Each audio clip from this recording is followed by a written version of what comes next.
Hello friends, MOIL का chart हम देख रहे हैं। मॉइल के चार्ट में ये वीकली चार्ट है। वीकली चार्ट में एक बड़ा सा हेड एंड शोल्डर पैटर्न बना है। आपको दिख रहा होगा पूरा हेड एंड शोल्डर पैटर्न की ये पैटर्न है। यहाँ पर पैटर्न पूरा ये हेड एंड शोल्डर पैटर्न है। यहाँ पर गौर से देखोगे आप इसे तो ये है हेड एंड शोल्डर पैटर्न। ठीक है, ये देखिए, ये पूरा हेड एंड शोल्डर पैटर्न इस तरह से नीचे जा रहा है। 200 मूविंग एवरेज यहाँ पर, 200 मूविंग एवरेज है यहाँ पर नीचे।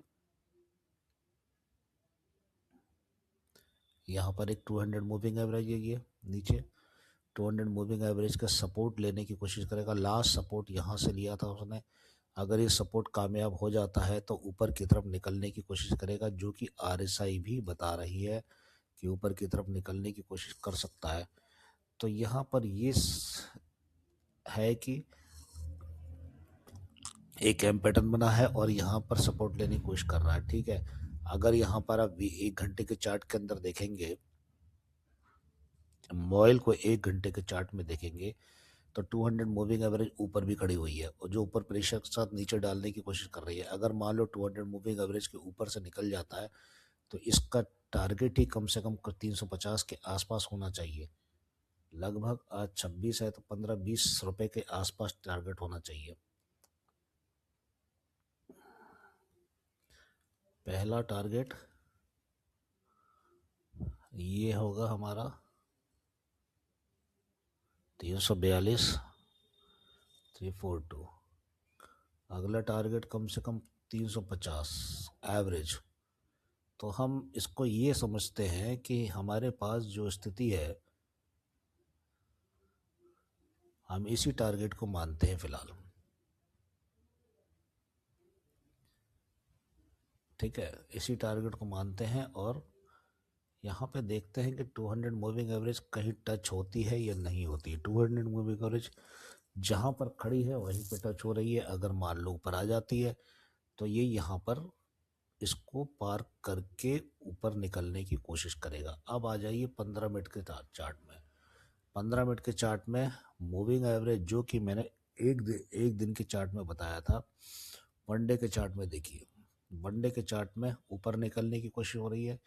वही मैंने बताया 342 पहले पकड़ेगा, फिर बाद में ग्रीन वाली लाइन के पास आएगा।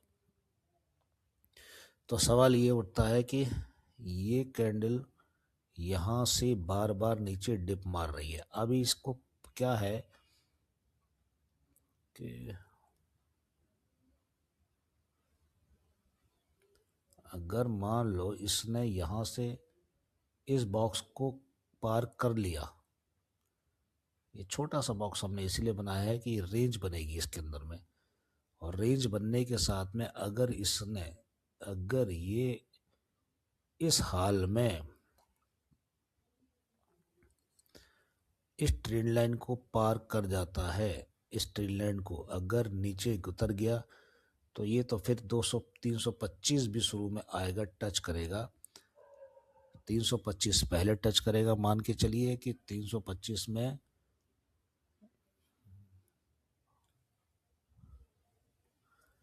325 पहले टच करेगा, फिर उसके बाद में घूम के इसी से टकरा के वापस जाने की कोशिश करेगा। मतलब 325 आने के बाद ही जाएगा ये।